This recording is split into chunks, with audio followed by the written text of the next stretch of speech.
A paz do Senhor Jesus, meus irmãos. Somos salvos pela graça. O que é a graça? É um favor de Deus. Ninguém é salvo por merecimento. Quando nós olhamos para dentro de nós e vemos o estado lamentável de pecado, porque todos pecaram e afastados estavam da glória de Deus. Somos reconciliados através de Cristo Jesus. Uma palavra que eu amo muito, que está em São João, capítulo 14, versículo 6. Jesus está dizendo: eu sou o caminho, a verdade e a vida. Ninguém vem ou vai ao Pai a não ser por mim. Então, irmãos, em primeiro lugar, nós temos que olhar para dentro de nós e ver estado lamentável de pecado. Em segundo lugar, olhar para a cruz, olhar para o sofrimento, para a morte, para a ressurreição.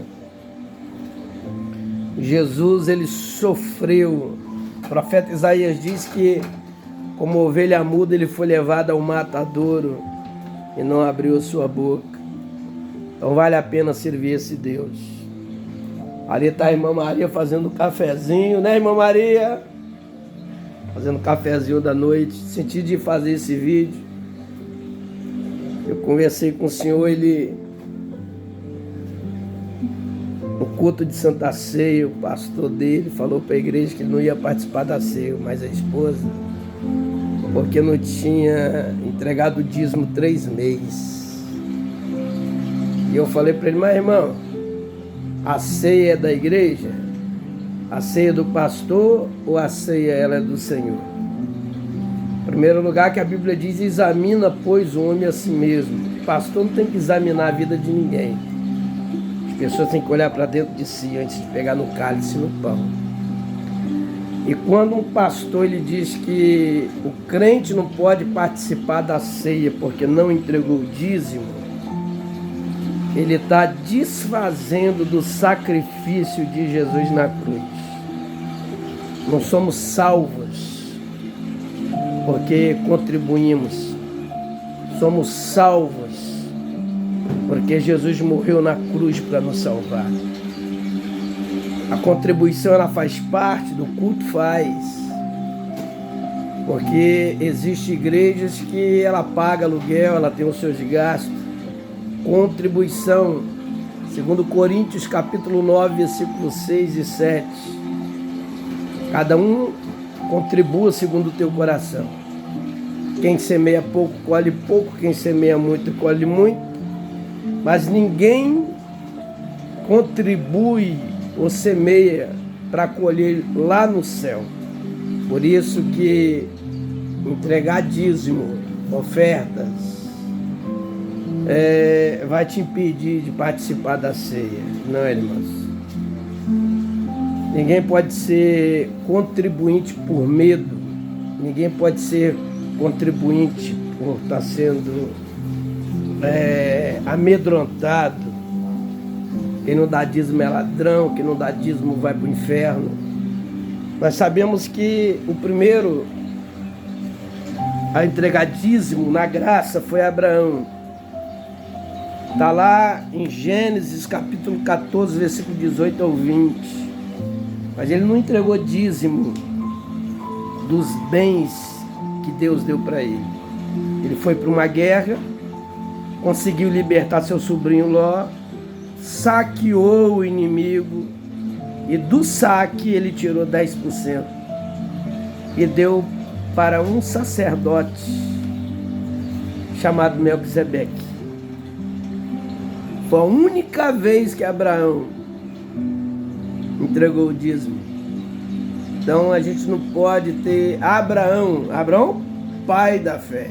Eu tenho um grande respeito pela história de Abraão. Se hoje Israel, o país de Israel daí, que começou lá em Abraão, Jacó, Isaac, e até hoje está aí. Jacó nasceu em Israel de Jacó. Mas Jacó, lá no capítulo 28, versículo 20 em diante, Deus aparece para Jacó. Jacó estava fugindo do irmão com medo de morrer. Aí Deus aparece e fala: eu sou o Deus do seu pai, eu sou o Deus do teu avô. Assim como eu fui com teu pai, assim como eu fui com Moisés, eu vou ser com você também. Deus fez um monte de promessas maravilhosas.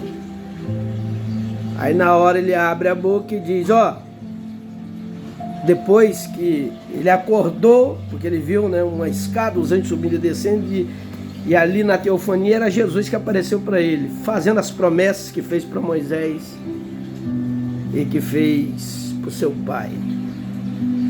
E eu vejo, irmãos, ele abrindo a boca e dizendo: se o Senhor me der pão, se o Senhor for comigo, se o Senhor me guardar, e se eu voltar em paz, de tudo que o Senhor me der, eu darei o dízimo ao Senhor. Mas aonde é que está escrito na Bíblia que Jacó deu dízimo? Se você sabe, me responde aí. Aonde é que está escrito que Jacó deu dízimo? Ele fez um voto, mas a Bíblia não diz em lugar nenhum que eu me lembre que Jacó entregou o dízimo. Mas o dízimo que Jacó fez o voto de dar e o dízimo que Abraão entregou a Melquisedeque estava na graça. Aí na lei Moisés recebe uma ordem de Deus, Deus coloca na lei o dízimo. Aí o dízimo agora passou a ser obrigação, era obrigado a dar o dízimo, mas na lei. Aí lá na lei, Deus ele dá uma ordem, né? De tudo aquilo que se colhia no campo durante o ano, era tirado 10% e entregava ao Senhor. Na realidade, das 12 tribos, uma foi separada para servir o templo, que é a tribo de Levi. Inclusive tem algumas pessoas que cantam e colocam lá levita fulano, levita ciclano. Não, irmão, se você não é descendente da tribo de Levi, você não é levita. Você pode ser um adorador, pode ser um cantor, mas levita você não é não, porque levita é aqueles que é descendente de Levi. Pessoas precisam aprender Bíblia. Então a tribo de Levi não podia plantar, a tribo de Levi não tinha nada. A tribo de Levi era para servir ao templo, né? A adoração, a guarda, o sacerdote. Então a tribo de Levi era uma tribo separada ao templo. E era sustentado pelos 10% daquilo que o povo levava, tanto de cereais como de animais. O que Deus dava, o povo devolvia 10%, né? Porque estava na lei e tinha que assim fazer. Aí vem um livro de Malaquias, que os pastores gostam muito de usar Malaquias. Malaquias, o povo saiu do cativo, Deus começou a prosperar, o templo ficou jogado às baratas. Aí Deus dá essa palavra, né? Trazei todos os dízimos, mas era para o povo lá da época de Malaquias. E os pastores de hoje usam esse texto. Se a gente está debaixo da graça, irmão, depois que Jesus morreu naquela cruz, não vivemos mais debaixo da lei. Depois que Jesus morreu e ressuscitou, vivemos debaixo da graça. O que é graça? É um favor de Deus. Não somos salvos porque contribuímos.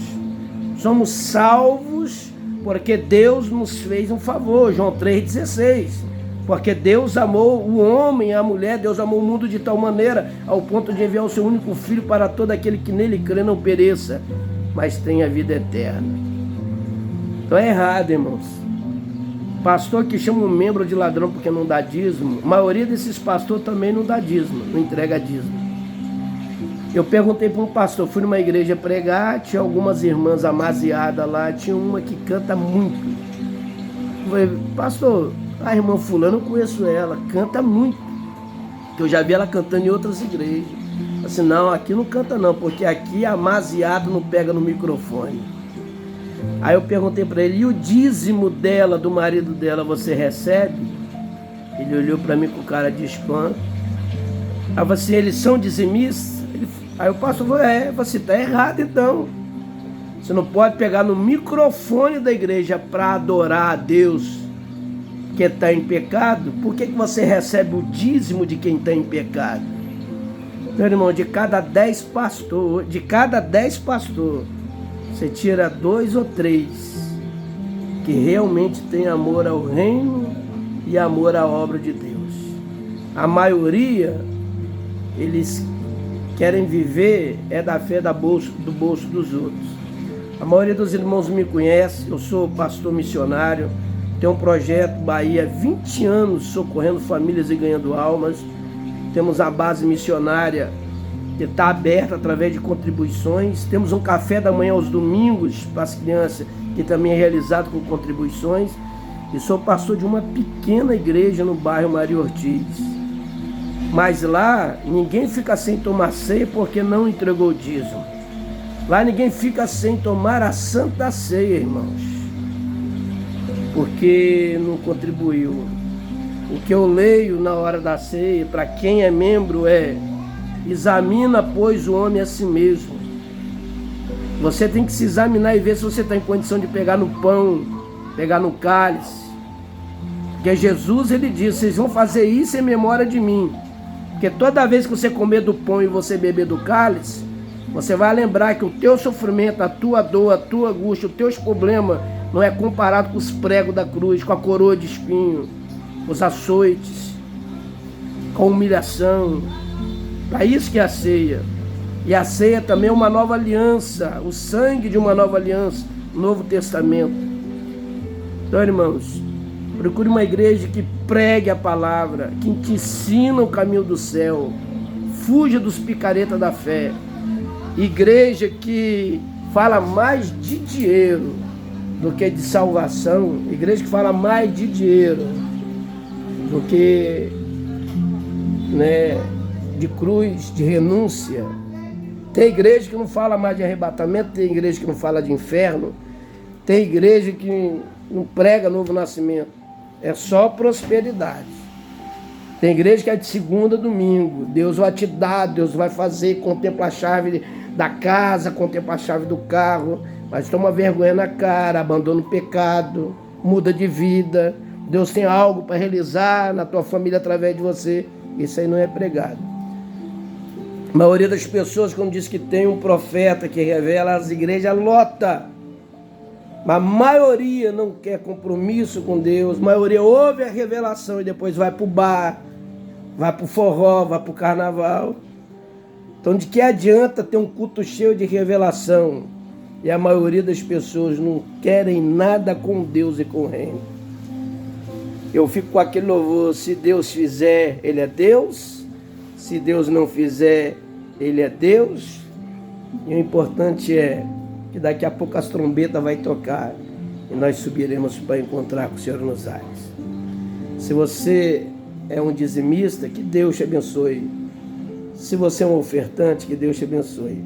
Mas não faça por obrigação, não faça por medo, não faça porque alguém está colocando isso como uma norma. Se a norma da igreja sai, vai para outra. Você é salvo pela graça, porque Deus amou o mundo de tal maneira ao ponto de enviar um único filho para morrer, para salvar aquele que está perdido. E Jesus, ele abriu a boca e disse para os fariseus: eu vim para aqueles que estão perdidos. Que Deus te abençoe em Cristo Jesus. Se puder, compartilha esse vídeo. Se tiver algum pastor que for ver e tiver a mesma mentalidade que eu, é só me convidar que eu vou pregar na sua igreja. Não cobro para pregar, nunca cobrei para pregar na igreja de seu ninguém. Porque a igreja é noiva, não é prostituta. E eu não sou cafetão. Deus te abençoe. Abençoe tua casa, teu lar e tua família.